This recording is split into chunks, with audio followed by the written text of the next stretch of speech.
नमस्कार दोस्तों, एक बार फिर से आप सभी दोस्तों का आपके अपने YouTube चैनल पर बहुत बहुत स्वागत है। दोस्तों आज हो गई है 13 जून और जो बड़ी खबरें हैं, मुख्य समाचार हैं, एक एक करके चलेंगे। तमाम बेहद बड़ी अपडेट्स आप तक आगे इसी वीडियो के माध्यम से पहुंचाएंगे।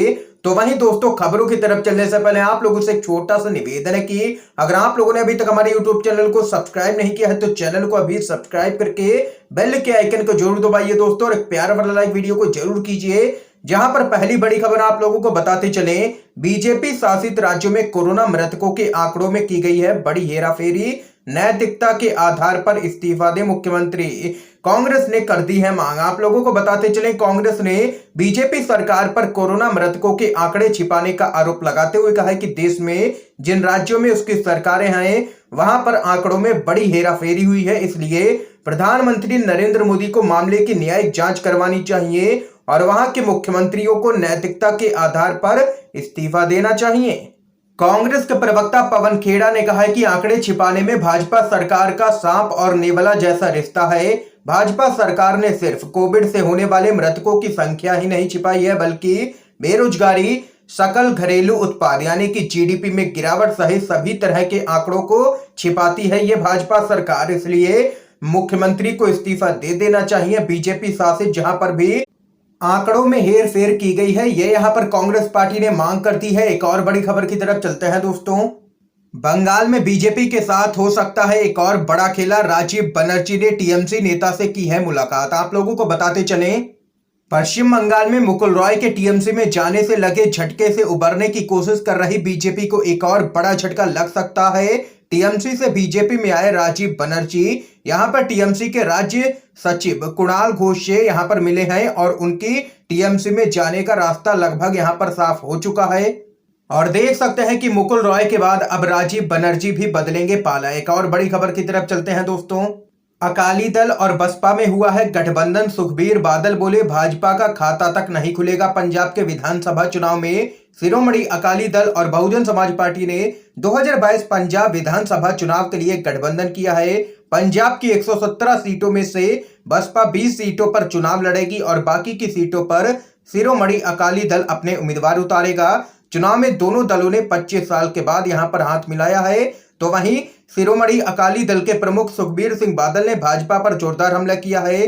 बादल ने कहा है कि बीजेपी का खाता तक नहीं खुलेगा चुनाव में। तो वहीं यहां पर बहुजन समाज पार्टी की अध्यक्ष मायावती ने कहा है कि उनकी पार्टी और शिरोमणि अकाली दल के बीच गठबंधन एक नई राजनीतिक तथा सामाजिक पहल है, जिससे पंजाब में प्रगति और समृद्धि आएगी।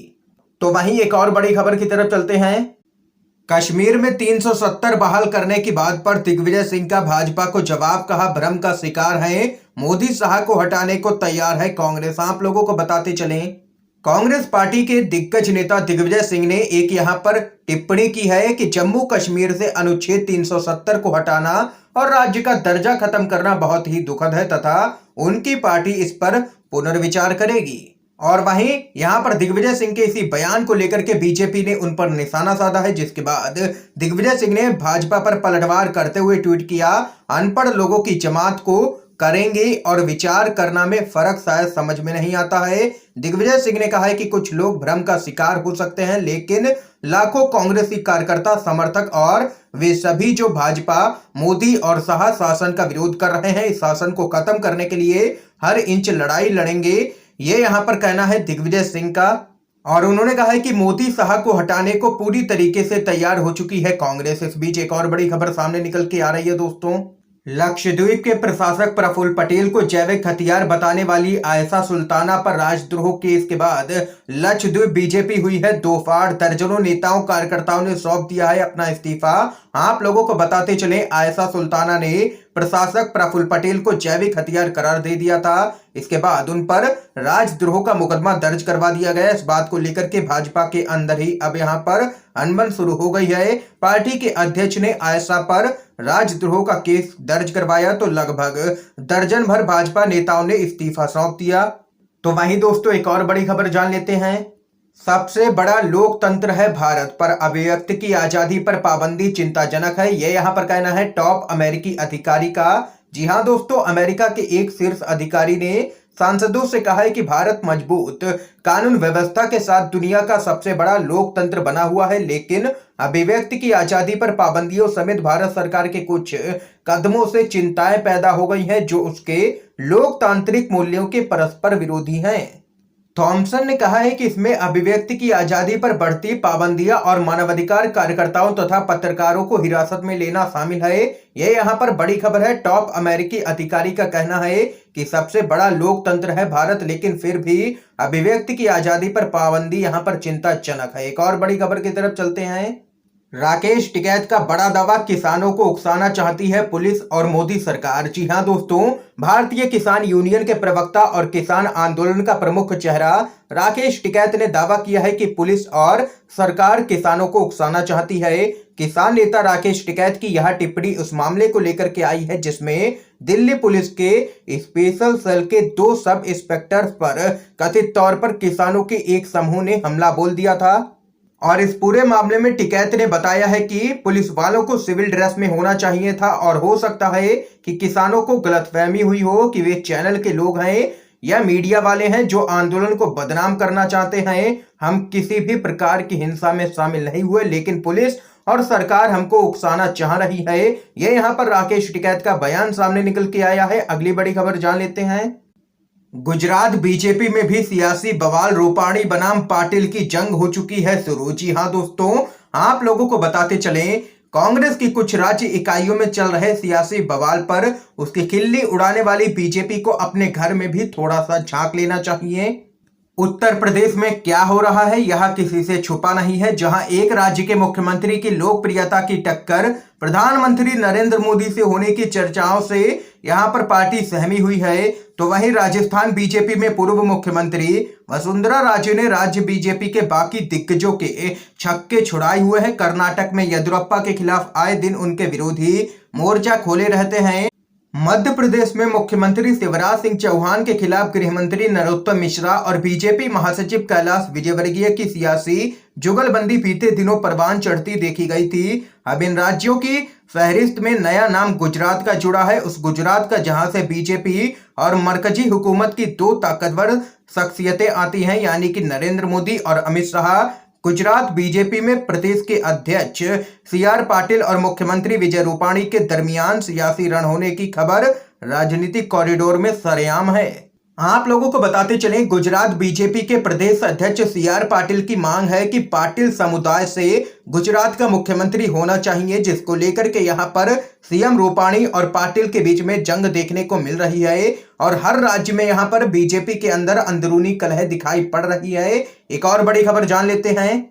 बिहार के अंदर बढ़ी है हलचल, मांझी के बाद सहनी ने बढ़ाई है बिहार एनडीए की टेंशन, ट्वीट करके कह दी है बड़ी बात। आप लोगों को बताते चलें, बिहार एनडीए में सब कुछ ठीक ठाक नहीं चल रहा है। नीतीश कुमार की अगुवाई में चल रही सरकार के सामने नित्य नई नई चुनौतियां सामने निकल के आ रही हैं। सरकार को सहयोग कर रही हम के राष्ट्रीय अध्यक्ष और पूर्व मुख्यमंत्री जीतन राम मांझी ने लालू यादव के बड़े बेटे तेज प्रताप यादव से मुलाकात कर एनडीए की टेंशन पहले ही बढ़ा दी थी। इतना ही नहीं, मांझी ने यह भी दावा किया कि उन्होंने लालू यादव से फोन पर बातचीत भी की है। इसके बाद एनडीए के एक और सहयोगी वीआईपी पार्टी के अध्यक्ष और मंत्री मुकेश सहनी ने भी ऐसा ट्वीट किया, जिससे कि एनडीए के बड़े नेताओं की टेंशन बढ़ सकती है। दरअसल मुकेश सहनी ने बिना किसी का नाम लिए एनडीए नेताओं को अनावश्यक बयानबाजी से बचने की सलाह दे दी है। इसके साथ ही उन्होंने इस बात का भी ध्यान दिलाया है कि जो जनता से 19 लाख रोजगार देने का वादा किया था उस पर अब काम किया जाना चाहिए। अपने ट्वीट में मुकेश सहनी ने लिखा कि एनडीए गठबंधन के साथीगण से अनुरोध है कि अनावश्यक बयानबाजी से बचें एवं हम सब मिलकर के बिहार की जनता से किए गए 19 लाख रोजगार के वादा पर काम करें। ये यहाँ पर बयान दे दिया है मुकेश सहनी ने, जिसके बाद यहाँ पर सीधे तौर पर एनडीए की टेंशन बढ़ती हुई नजर आ रही है। और यहाँ पर ऐसी उम्मीद लगाई जा रही है कि मांझी और सहनी ये जल्द ही एनडीए से अपना समर्थन वापस ले सकते हैं और मुश्किलें बढ़ सकती है नीतीश सरकार की बिहार के अंदर। अगली बड़ी खबर जान लेते हैं। राहुल गांधी का प्रधानमंत्री मोदी पर इशारों में ही जोरदार हमला। जी हां दोस्तों, आप लोगों को बताते चलें, राहुल गांधी ने महंगाई का मुद्दा उठाया है और केंद्र की मोदी सरकार पर जोरदार हमला किया है। दरअसल दोस्तों, राहुल गांधी ने ट्वीट करते हुए कहा है कि महामारी, महंगाई और बेरोजगारी देख करके भी बैठा है मौन, जन जन देश का जानता है जिम्मेदार कौन। ये यहाँ पर राहुल गांधी ने इशारों इशारों में सीधे तौर पर प्रधानमंत्री मोदी को निशाने पर लिया है। एक और बड़ी खबर की तरफ चलते हैं। 2024 का चुनाव, पवार और प्रशांत किशोर की बैठक से एंटी बीजेपी फ्रंट की चर्चा एक बार फिर से हुई है तेज। आप लोगों को बताते चलें, पश्चिम बंगाल के विधानसभा चुनाव में बीजेपी की बुरी हार के बाद देश में एक बार फिर से एक मजबूत एंटी बीजेपी फ्रंट या थर्ड फ्रंट की चर्चा जोर पकड़ रही है। एनसीपी के मुखिया शरद पवार और चुनावी रणनीतिकार प्रशांत किशोर के बीच हुई बैठक से इस तरह की चर्चाओं को और भी ताकत मिली है। पवार के साथ यहां पर प्रशांत किशोर की यह बैठक 3 घंटे तक चली है। यहां पर याद रखना होगा कि प्रशांत बंगाल में हालिया चुनाव में ममता बनर्जी और स्टालिन के लिए काम कर चुके हैं और दोनों ने ही यहां पर जीत हासिल की है। प्रशांत किशोर के साथ पवार की इस मुलाकात के बाद 2024 के लोकसभा चुनाव से पहले विपक्षी क्षेत्रीय दलों का एक मजबूत गठबंधन बनाने की बहस एक बार फिर से जिंदा हो गई है। और वहीं आप लोगों को बताते चले, शिवसेना ने मांग की है कि 2024 के लोकसभा चुनाव में पवार विपक्ष का चेहरा हो। और वहीं शिवसेना की बात को अगर माने तो एंटी बीजेपी फ्रंट या पवार जिस थर्ड फ्रंट की बात कर रहे हैं उसमें RJD, JMM, TMC, BJD, SP यानी कि Samajwadi party, TDP, YSR, Congress, Hindustani Awam Morcha, JDS, DMK, national conference, PDP, TRS सहित कुछ और क्षेत्रीय दल तो शामिल होंगे ही। शिरोमणि अकाली दल भी पवार के साथ ही यहां पर जा सकता है। और आप सभी प्रशांत किशोर के जादू से तो वाकिफ ही हैं। यहां पर 2014 के लोकसभा चुनाव में मोदी को सत्ता में बिठाया और अभी ताजा हालिया मामला देखे बंगाल का और तमिलनाडु का, वहां पर भी ममता बनर्जी और एमके स्टालिन को जीत दर्ज करवाई। उससे पहले अरविंद केजरीवाल को चुनाव जितवाया। प्रशांत किशोर ने कई विधानसभा चुनावों में काम कर चुके हैं और अब यहां पर लोकसभा चुनाव की तैयारी करने लगे हैं प्रशांत किशोर शरद पवार के साथ मिलकर के। एक और बड़ी खबर की तरफ चलते हैं दोस्तों।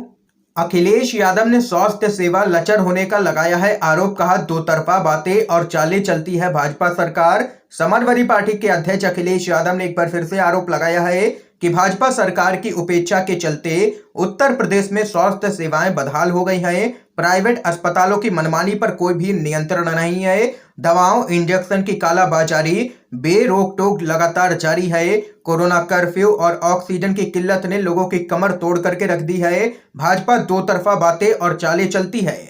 तो वहीं प्रियंका गांधी वाड्रा का पीएम मोदी पर सीधा हमला, बोली मोदी ने गिराई है देश की प्रतिष्ठा। कांग्रेस की महासचिव प्रियंका गांधी ने प्रधानमंत्री नरेंद्र मोदी पर सीधा हमला करते हुए कहा है कि सरकार उनके लिए प्रचार तंत्र के रूप में काम करती है और कोरोना महामारी के दौरान उन्होंने जो भूमिका निभाई है उससे यहाँ पर देश की प्रतिष्ठा गिरी है।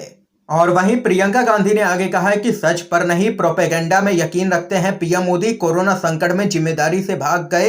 ये यहाँ पर दोस्तों जोरदार हमला प्रियंका गांधी ने बोला है। आज के समय की तमाम बेहद बड़ी खबरें दोस्तों हमने आप लोगों तक पहुंचाई हैं U&VDV के माध्यम से। अगर आप लोगों को ये वीडियो पसंद आया हो तो लाइक कीजिएगा, ज्यादा से ज्यादा इस वीडियो को शेयर कीजिए ताकि आप सभी के दोस्त भी इन खबरों को जान सकें। वीडियो देखने के लिए दोस्तों आप सभी का बहुत बहुत धन्यवाद। जय हिंद, जय भारत।